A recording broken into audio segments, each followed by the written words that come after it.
the general public doesn't really know what a minister's job is. Yeah. We know you're the face of the department, Yeah. but we don't know that half of the things actually don't sit on your KPIs, but you must be the one accountable. You're accountable. You know, so when we look at some of the challenges we face, I mean, we know we have schools that do not have facilities. We know that we have children dying in pit toilets. We know that we have children who are reliant on the meals that they get at school. We have children walking 10 kilometers plus to get to schools.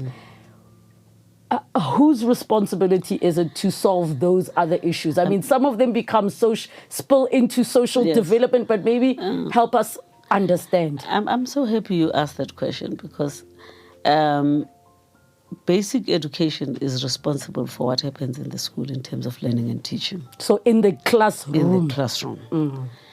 And what I used to say to the minister and to our colleagues is to say, if every year, every 5 years, the president pronounces on, education is a priority, when it's cabinet time, president needs to say, before you tell us about what to do for the rest of the community, Minister of Public Works, how many schools have you built?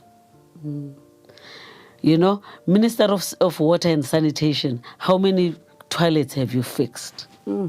Right? Minister of Health, how many services have you brought to the kids? How many of our kids are immunized? You know, how many of our kids have got spaces where they can talk about life in a safe space without meeting Gugu in a clinic who's going to say, what, do you want contraception? Go home. You know? So before you speak about everything else, what's the budget? I'm telling you, we could have eradicated that in a few years. Now you rely on business, which I think is a good thing. But education that must not be responsible for schools. They must concentrate on their core business, which is learning and teaching.